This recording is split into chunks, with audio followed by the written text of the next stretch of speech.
Hey, what is up? Thank you so much for clicking on this video. If you're new here, my name is Jenna, and if you're not new here, welcome back. I'm someone who loves colorful, bold, edgy, gothic, often indie makeup, so if that is something that also appeals to you, I would love it if you would consider subscribing and sticking around. Today is a video in collaboration once again with my friend Cnutbutr Beauty here on YouTube and on Instagram, and she also goes by Miss Charlie. And we decided it was high time for another collab video, and Miss Charlie asked me if I had any ideas of what I wanted to do, and I actually did have one idea that's been knocking around in my brain for a little bit now. I wanted to talk about palettes that have permanently altered my brain chemistry. And by that, I mean like color stories and just vibes of eyeshadow palettes that I've noticed have kind of like formed my tastes over the years and kind of prevailed in my eyeshadow tastes. So that is what we are going to be talking about. I will link Miss Charlie's video in the description, and I'm excited to see what is on her list because I'm nosy and I just like to know. And for now, let's get into what is on my list. So I'm kind of going to go in sequential order of when I bought things, both for each item on the list and then for each subcategory, because I'm going to talk about the palette that altered my brain chemistry, and then I'm going to talk about palettes that I bought after that that I think were influenced by palette A, if that makes sense. Let's get into it and you'll figure it out. So first, I actually don't have this palette with me anymore. I did end up decluttering it finally, but I had it. It is the ABH Subculture palette. And I kind of feel like collectively, culturally, however you want to say it, that palette did a number on a lot of us. It's just such a good grungy color story. It was, you know, never before seen, never done before kind of vibe. It was just such a cool palette. I don't buy from ABH anymore, and I decluttered this palette like about a year ago because it was just old. But the color story was just so ahead of its time. And it definitely left a lasting impression on me because I've noticed a few things in my collection that I bought since then that I'm like, you have subculture vibes. So let's start with the next palette that I got after Subculture. This is the Black Magic Allure palette from Uoma Beauty. I really like the cover art. I think it's super cool. There were actually several Black Magic palettes and they all had like this similar style of artwork, and I thought they were so cool. I think some of them still exist. But there was like one with red and blue, and I kind of always regretted not getting it. And then I think they revamped it to like take out the blue, like one of the blue shades. And so then it was more neutral. And then I was like, all right, well, I guess that's meant to be. But anyway, this is the Allure Black Magic palette. And I think you can probably see similar vibes going on here. We've got the matte plummy brown, which is going to be a very common theme, I'm warning you now, with a lot of the palettes that I'm going to be showing you. And we've also got like the mustard yellows, the deep sagey green, these like grungy green sparkly shades, this like deep rich reddish orange brownish color, and then even this like corally color too. So I think it definitely is comparable to the Subculture palette, and I think it's very cute. The next one that I got is the Bad Side Zodiac Earth Signs palette from Melt Cosmetics, and it's just a cute little 8-pan, and once again it has, I guess it's not really a sage green, but it's like a cool toned grungy green, and it's got mustard yellow, it's got a kind of like a hybrid between the matte plummy brown shade that I'm so fond of and the richer brick red colors, and it's got like an orangey, a taupey shade. So it's a bit more warm leaning overall than the Subculture palette was, because that one had a little bit more cool tones mixed in with the warm, but I think it definitely still has similar vibes. And then most recently, I got the Grunge Life palette from Salem Cosmetics, and a little bit more commotion for the cover art because I think it's super neat. This one, I think, also is very similar to Subculture. Not saying that like anyone's copying anybody. I should probably give that disclaimer for this video. I just think, you know, there's only so many colors in the rainbow, so there's only so many color stories that you can come up with, and some have similar vibes, and clearly that won't stop me from buying more than one of a palette with the same kind of vibe, because that's kind of the theme of this whole video. But yeah, so this is the Grunge Life palette, and once again, we've got those sagey greens, we've got the mustard yellow, we've got those warm tones, but I really like this column here of shimmers, plus this deep teal shimmer. That is something that Subculture didn't have.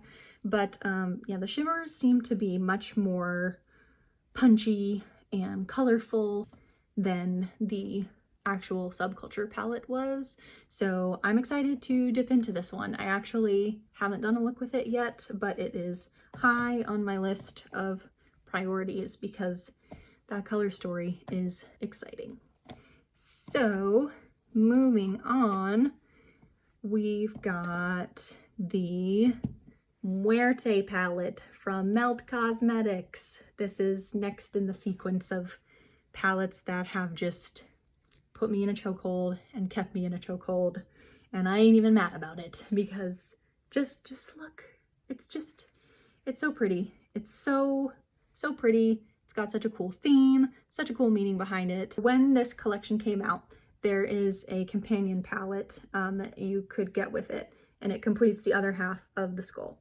And that one is called the Vita palette, and it's more warm toned, more vibrant, almost neon, and the skull artwork on the packaging, you know, the colors reflect the inside of that palette, and together they make up a whole skull. And the cover art is by Arte de Gustavo, I believe, on Instagram, and he actually just sells the print of the artwork of the palette.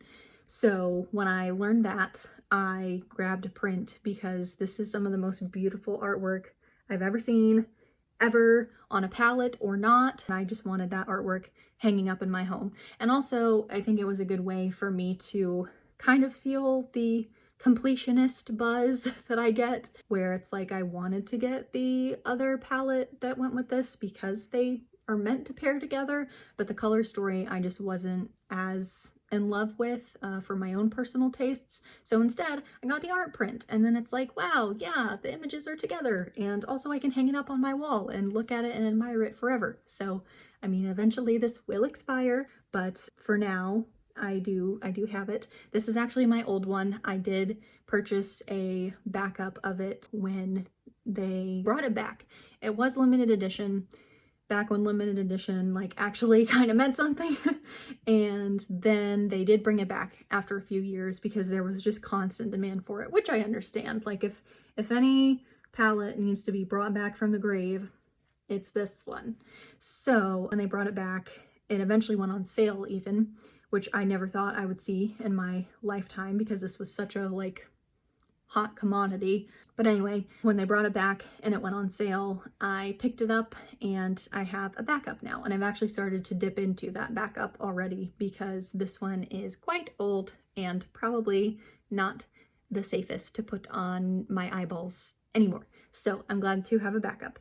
But for today's video, I will show you my more well-loved one. This is what it looks like. I'm sure you've probably seen it by now, but if you haven't, surprise, this is what she looks like. I love these, the deep matte teal.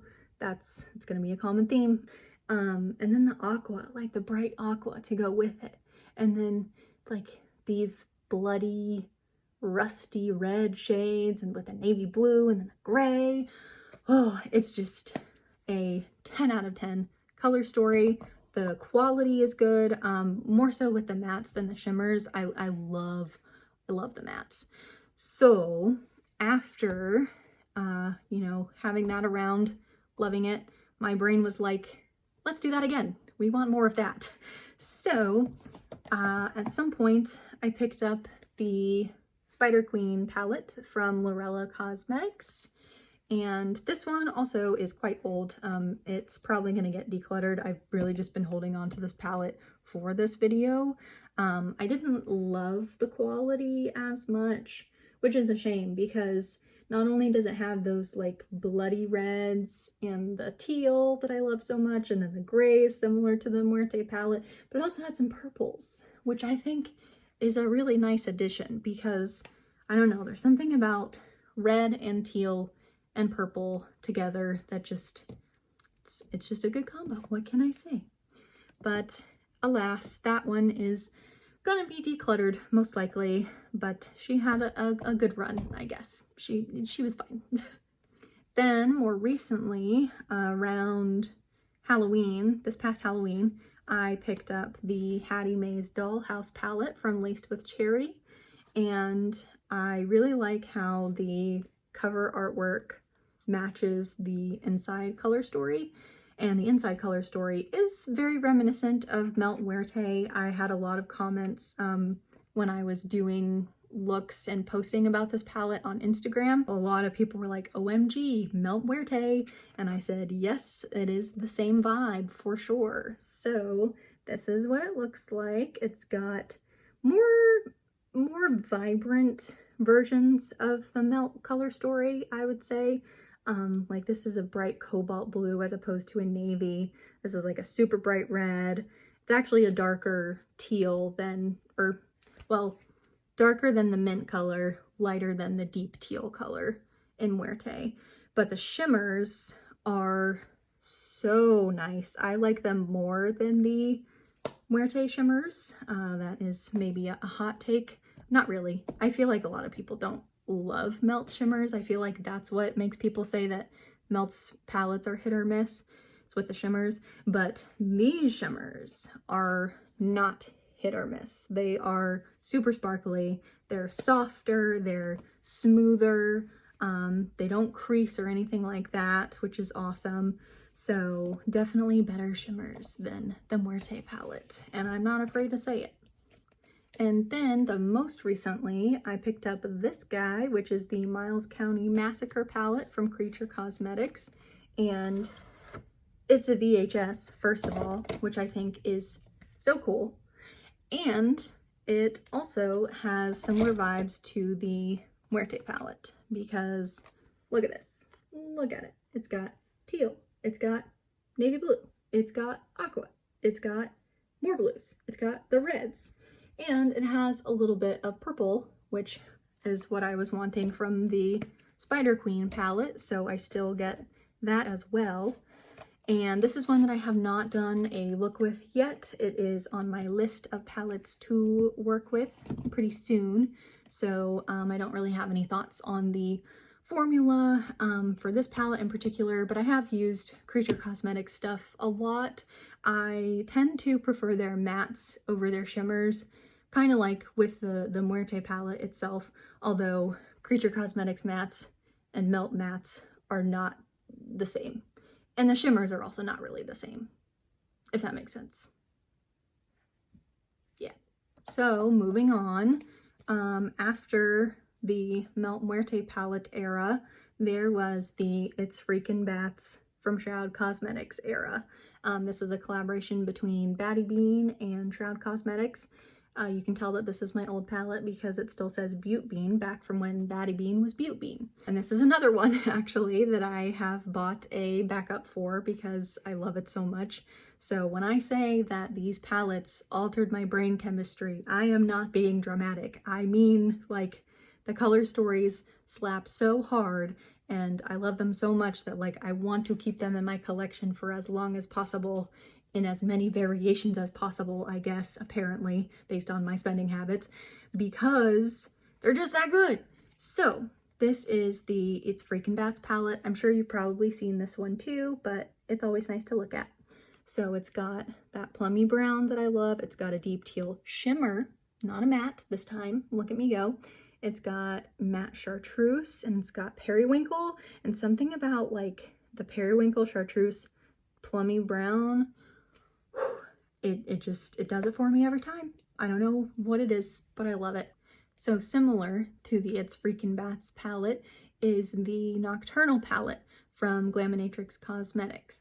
And that one I kind of still have. I have the original packaging with some of the original shades in it, but it is a magnetic palette, and I have depotted most of the original shades, and I've replaced them with other singles from the brand to eventually try out at some point, because I was not vibing with the Nocturnal palette, which kind of broke my heart, because the Nocturnal palette was like an expanded version of It's Freakin' Bats almost. Like, it had the same grunge factor. It was still like really unique tones and shades and textures, and it was so funky, but yet it all seemed to coordinate so well. And then I did looks with the Nocturnal palette, and I didn't like it. I didn't like it. The mattes were hard to build up. They weren't patchy, but they were just a weird consistency. Like, it took a long time to build up. And then the shimmers, or the duochromes or multichromes, or, you know, the shifty shades, they were very pretty, but the texture was like so dry and textury. Like, it was so crumbly, and it didn't look very flattering on my eyes, I think. And also, I'm someone who likes to slap as many shimmers as I can get on my lid in one go. And the way that these shimmers worked in that palette were more like you pick one and you let that be the star of the show. And I'm very much a more is more person, not a less is more person. So that was like hard for my little pea brain to grasp. So I didn't jive with that palette. But, you know, I still have the It's Freakin' Bats, so I do have basically all the cool tones from that palette. I'm just missing the mustardy colors. I say missing, but we already know that my Subculture-esque palettes have the mustardy shades, so it's not like I'm really missing anything, because, you know, it's fine. Next up, we've got the Scooby-Doo Retro Raggy palette from Glamlite. I think it's such a cute name. It's cute cover art. I love Scooby-Doo so much. Granted, this color story is not very Scooby-Doo-esque, but it is pretty. It is so pretty. So this is what it looks like. And it's got that periwinkle and that chartreuse. It's got like a lime green chartreusey shimmer, like It's Freakin' Bats. It's got deep matte teal. There it is again. See? I told you, we have a thing going on. And this is almost like the matte plummy brown that I'm drawn to, but it's more cool toned. It's more like a smoky plum, which, you know, I can get down with. That's fine by me. And the shimmers are just so pretty. They're so pretty. I've done one look with this palette, but it knocked my socks off. So the quality so far is just so good. I love it. So I'm going to be doing more looks with that palette, I'm sure, and I am happy to have it in my collection. And I may even pair it with It's Freakin' Bats and do a little mashup. Who knows? Speaking of mashups, I didn't originally have these in my list of palettes to kind of compare as I was doing this little video, but when I was gathering all my materials, I realized something. These two quads combined kind of also give me It's Freakin' Bats vibes, and it's the GirlCult quads. There's a lot of them now, but these I picked up kind of a while ago, and I still haven't dipped into them because they're just like, they're so pretty, they're intimidating. I have a few things in my collection that are like that. Maybe talking about them will break the ice and get me to actually dip into them. But anyway, it's the green one and the teal one. I will put their proper names in the description. I'll name all the palettes and tag the brands as I talk about them. But these quads, they're just so pretty. And then I realized, watch this, you're gonna be mind blown. Plummy brown.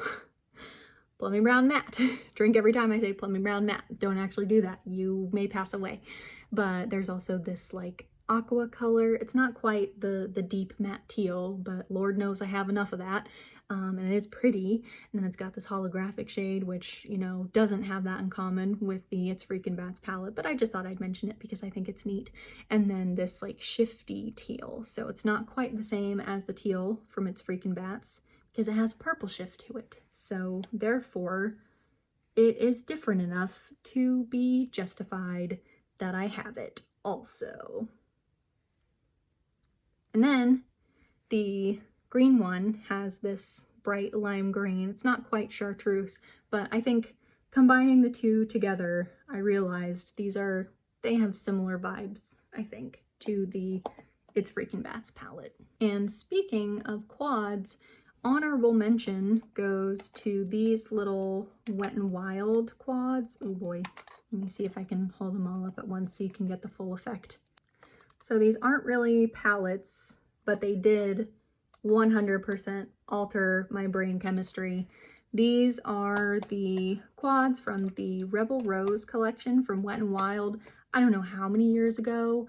It was around like the Kat Von D Lolita palette era, and I think that's 100% why this collection was made, to kind of dupe that vibe. This one's my favorite. This one definitely has the most similar vibes to that Lolita palette. But it was like $3. It was like $3 because Wet n Wild it still is, you know, cheaper than a lot of brands. I would say like the majority of brands, even drugstore out there, but like it was cheap. It was even cheaper back, you know, a few years ago. And I don't know why I still have this. I guess because of nostalgia, but it's just so cute. Like it's got a little lace pattern like on the plastic, and then that plummy brown, there it is again. It dates back even further than I even realized. And also, like, I don't know, the little rose pan embossing, I feel like pan embossing in general was way less common and more of like a treat than it is now. Not saying that I take it for granted now. It still brings me joy anytime there's like little embossings in an eyeshadow pan. I just think that's a neat touch. But like to have a drugstore brand do something like this at the time that this came out, it blew my mind. And I loved these so much. I loved the whole collection. I didn't get the whole collection. I just got these quads, but there was also like an eyeshadow brush and a blush brush, and they looked like gothic roses. Like they were black with little thorns in them, and they had little petals, and then like it was an ombre type effect on the bristles where it was like black at the base and then light dusty pink at the top. It was just so cute. It was such a cute collection, and I wish that they would do more stuff like that, especially at that price point, because that was just what a treat that was. But anyway, the things that are in my collection now that I got after that I think I can attribute to that Rebel Rose collection. More quads. They also have lace on them. Funny enough, I didn't even put that together. I was mostly thinking about the insides. These are the Kaleidos Makeup Smoky Nostalgia quads. And they've got like a little swirly, it's more abstract. It's not really meant to look like a rose, I don't think. But it's got like, you know, a little swirly rose adjacent pattern to it. And these were definitely more expensive than the Wet n Wild. I think pretty much everything on this list was more expensive than those little $3 quads from Wet n Wild. But they are also much nicer quality. The Black Jasmine quad especially, super nice. I don't really reach for neutrals a lot, so that's why these aren't as well loved. But it is such a nice formula. That whole Smoky Nostalgia collection was another collection that, like, all of it. I loved all of it. They knocked it out of the park. And I don't feel super strongly about entire collections typically, but that was another one that, like, it just was perfect. And then the more that I thought about it, I was like, there are some parallels here. And then sometime after the Smoky Nostalgia collection came along, we got the Gothic Romance palette from Necromancy Cosmetica. And just look at how cute this is. It's cute and yet it's like classy at the same time. Like it's not cutesy. The size is cute. It's very, you know, very small. But it's so substantial, like it truly packs a punch, because look at how luxurious. I wish that you could like hold it in your hand. I wish that I could somehow impart to you like how sturdy this feels. And it's got that gothic detailing, like with the little frames almost around the shades. And it's got, you know, rosy tones, and it's got the, you know, dark rosy tones, and the blues and the grays. And I guess honestly, now that I'm looking at it, this little bit also has Muerte vibes. So that's funny. Anyway, not only is it beautiful shadows with beautiful quality, beautiful like packaging details that you would, you know, want to see in your makeup, but also it's like a little piece of art. Like there's a thing on the back. That's so cool. So I really enjoy this palette. I love the compactness of it. I love the vibe, the inspiration behind it. 10 out of 10. And it definitely has a similar vampy gothic romance vibe to it that the Rebel Rose quads did. And it's also like, it's almost the size of a quad. Like it's a small guy. So I think there's a parallel in that way also. So that concludes my list of palettes that have permanently altered my brain chemistry. So I want to know, do you have any palettes that have altered your brain chemistry? And where has that led you in your other purchases? Do you have any, you know, or is anything clicking? Are you making connections here? Maybe you are, maybe you aren't, that's fine, either way. If you are noticing some patterns and you're like, wait a minute, I would love to know. And please do check out Miss Charlie's video. Like I said, I will have that linked in the description. Thank you so much to Miss Charlie for collaborating with me once again. And thank you everyone who watched this video. I hope you've had a fun time, and I hope to see you in the next one. Bye!